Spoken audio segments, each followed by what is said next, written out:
When I walk through the base and we look at all the different random things that I have patchworked together into this build, it might surprise you to realize that I still have an absolute insane amount of ideas. And today is absolutely no different because we're going to be heading over to the library of commenters over here and taking on my most ambitious redstone project of all time. That's right, we're going to be making a fully functioning poker table along with an entire set of cards made with maps.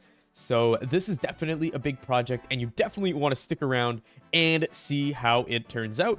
But of course, if you're watching the screen at this very moment, you can see that I've actually done quite a bit off camera before the episode even starts, and there's a few reasons for that. The first one is I forgot to record, and the second one is I think this video is going to be so big with all of the different stuff we have to do that I just kind of got a head start on the project here, and I figured it would just be easier to explain it in one clip and then move on to the next section of the project. So this is the room. It is a very opulent and expensive room, and that is because it is going to be the poker dojo. And you can see on the sides here, I did leave some room for expansion. These are going to be different hallways eventually going into different areas because the base is kind of getting stuck and squeezed, and we need to start expanding into new regions. As you can see here, there's a lot of different stuff going on and I need more doors.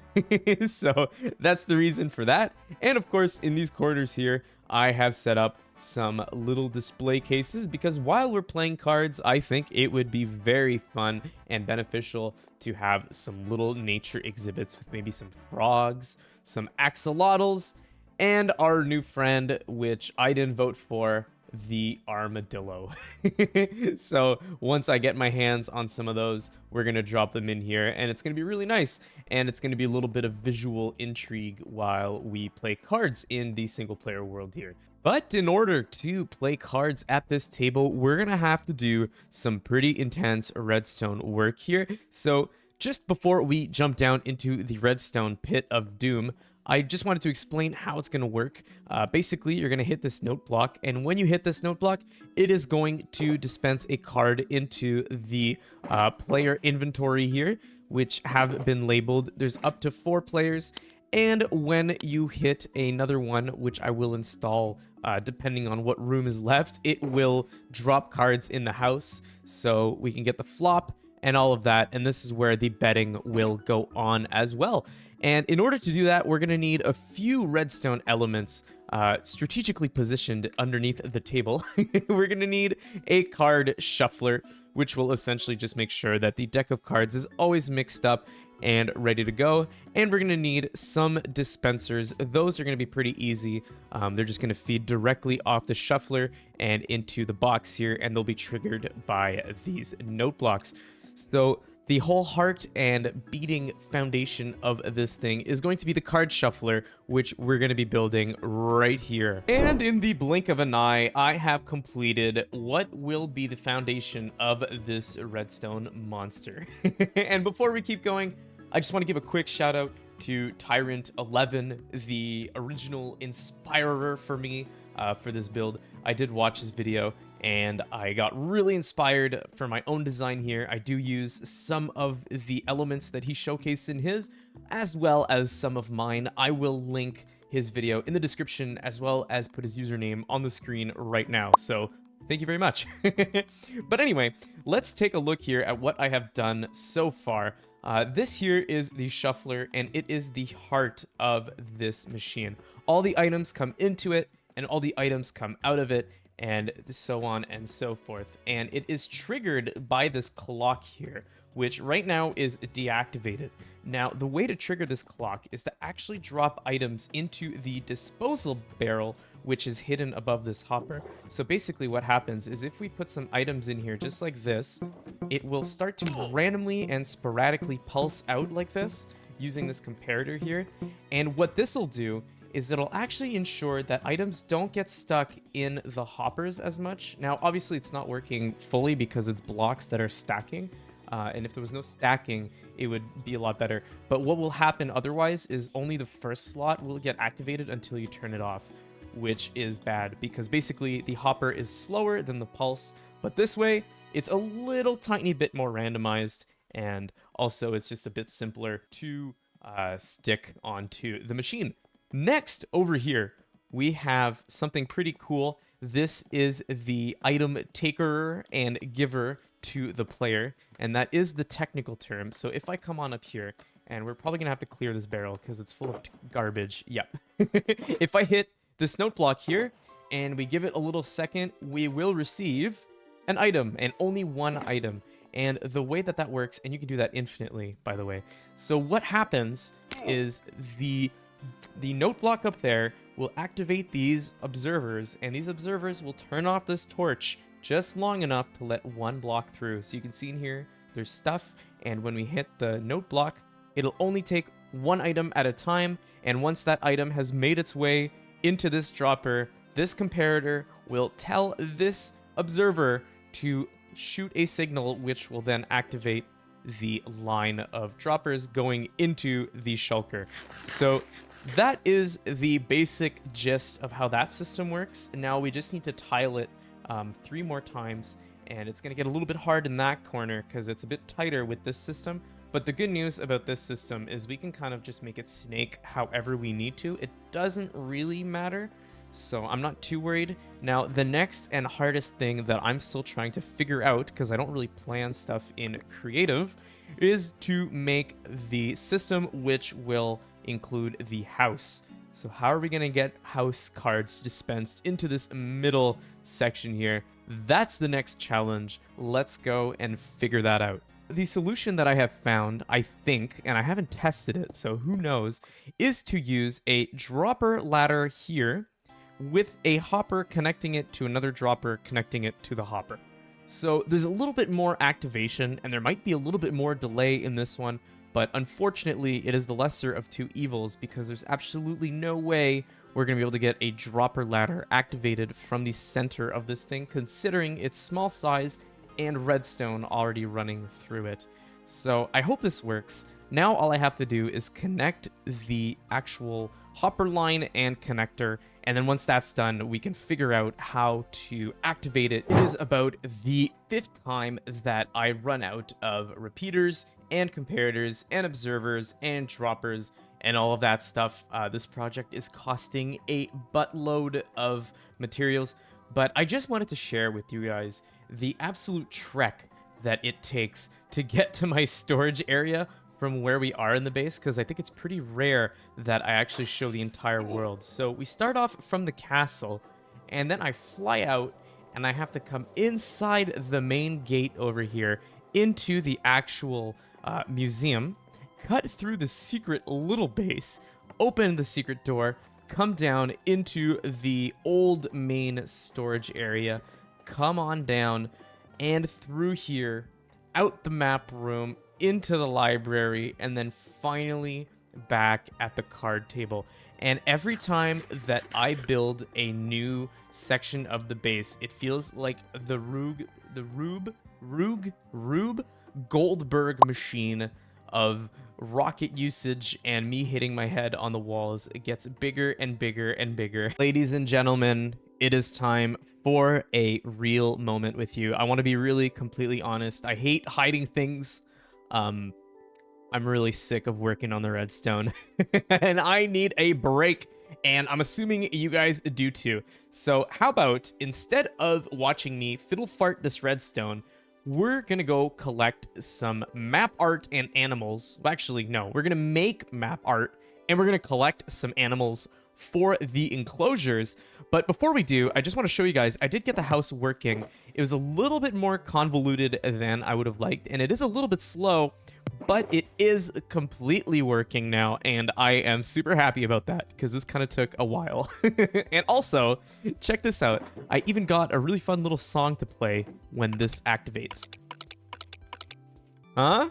How about that? So, without further ado, let's go collect some maps and make some animals. And as we embark on our journey to make some map art, I have run into a little bit of a conundrum here. 54 cards make a deck if you count the jokers, and that is a lot of cards. I mean, that is a stupid amount of map art to make, especially if you consider that a single map art is 128 by 128. Now, obviously, I would recycle the baseboard and just change the numbers and the colors and all that, but even then, I fear that that would take me weeks to complete, which is kind of not very realistic for the amount of time I'm ready to put into this.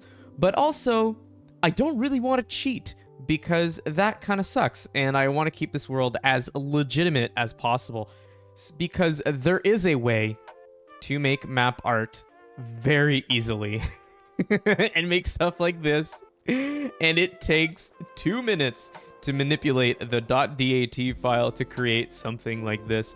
And I mean, come on, like, it's so easy and it's so good. I can put anything I want in the world. I could just, I mean, I'm still gonna have to download 54 files and, you know, modify them and everything, and that's gonna take a few hours, but I could have the deck of cards within the hour here, maybe even less if I really put my mind to it. So that's where we're at. I personally, the solution that I've come up with, I'm going to make one legitimate huge map, and we're going to make one card, a magic joker. That's going to be the Knuckles Joker in the deck, and everything else is going to be just manipulated in. For now, maybe later I can add some more, but honestly, I hope you guys understand. Let me know what you think. Does this cross the cheating line? Because so far, I haven't really gone this far into the world manipulation. But in this case, since it's just a little redstone toy in the corner of the base, I figure that it's okay. So with that being said, I have gone ahead and created the entire set of heart cards here, including the Jack, the Queen, the King, and the Joker. I am so happy with how these turned out. And if you're curious on how I did it, I did set up my little laptop here to show you guys. So maybe I'll break the chair so we can see a little bit better. But basically, if I just turn it on here, this is how I did it. So I went into Photoshop and I made an artboard for each card, and I made it a multiple of 128 just so that it would scale well into Minecraft. And once I had that, I exported those PNGs and I sent them into this really cool website that makes a map.dat file. And once I had that file, basically I just had to make the maps in Minecraft, change out the actual map for the new one with the same name. That's really important. And then voila, they were in the game. And that is how you can make some really cool maps really easily in survival Minecraft. And keep in mind, we will be making some of these legit. I think I'm going to make the Joker legit because that's really cool. But anyways, now I need to work on the other suites. But before we get to showing the cards here, it'd be really awesome if you guys could hit that like button and maybe subscribe if you're enjoying the video so far. It actually really helps out the channel. And just an aside, this took absolutely forever, but here they are. Even with Photoshop and everything and all the fancy tools, it took me an absolute eternity, probably a good 3 or 4 hours to set all these up. And I would just like to mention, none of the art is mine. Like, this Uganda Knuckles is really funny and cool, but I did not draw it or make it. I found it on the internet. Same with the hats and everything. I just kind of mashed some stuff together. But we have all 4 suites, different colors as well. That way we can play some different kind of games. And all of the face cards are different and unique, as well as the Jokers. I am so happy. I think it looks really, really, really cool. And I'm really excited because now we can actually start adding these into the game right now. And it's going to be really awesome. So let's drop in all the heart cards here into the discard. I did want to test it one deck at a time, but that actually won't work with the system because we need every dropper to have cards in it. And so that means that we need to be fully stocked up on cards here for our test run. So let's just keep adding them in. Oh, and I think I broke it.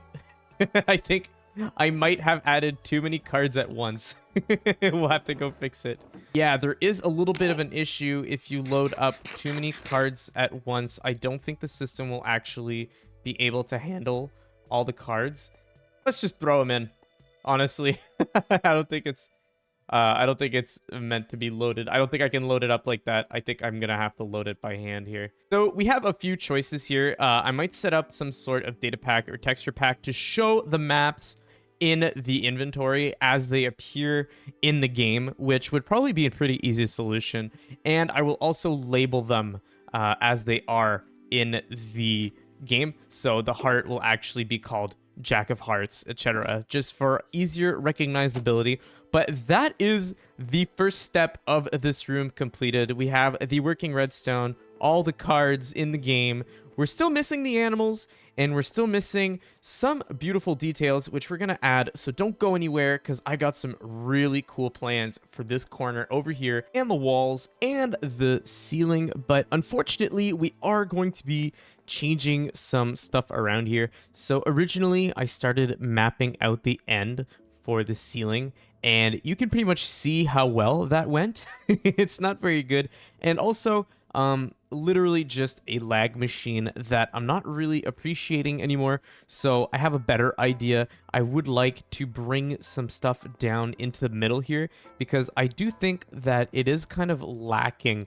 I don't like being able to see straight across a room. In fact, that's probably the biggest flaw in this space here, is just how absolutely open it is. I feel like we could have used this space a little bit better. So I've learned my lesson, and in here, we're going to build a really cool kind of like floating light chandelier type of thing. And of course, as you can see, I've started decorating the walls a little bit here.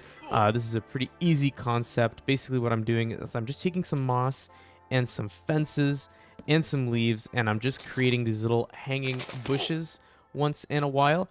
And I really like doing these because it'll break up the different colors and just kind of blend them in together using the lush green textures. Speaking of lush green textures, I have been quite busy here modifying the space and making it a little bit more unique.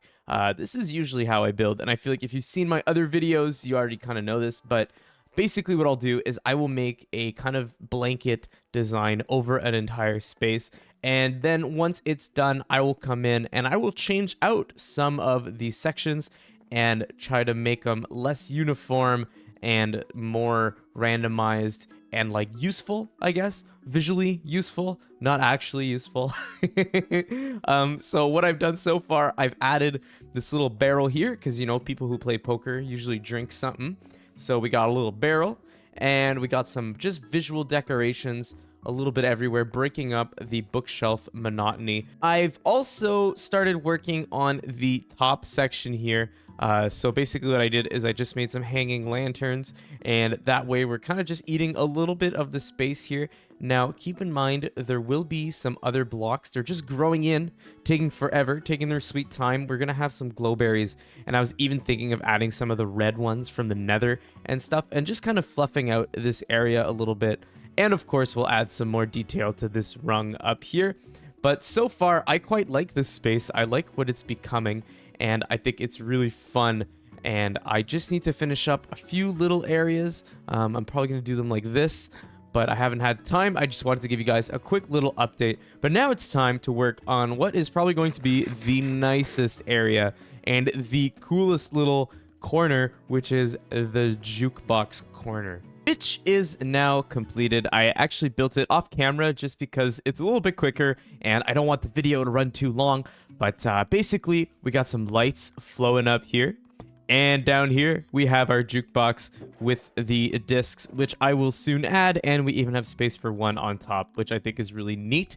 And also a loom, because the backside of the loom, well, okay, that's wrong.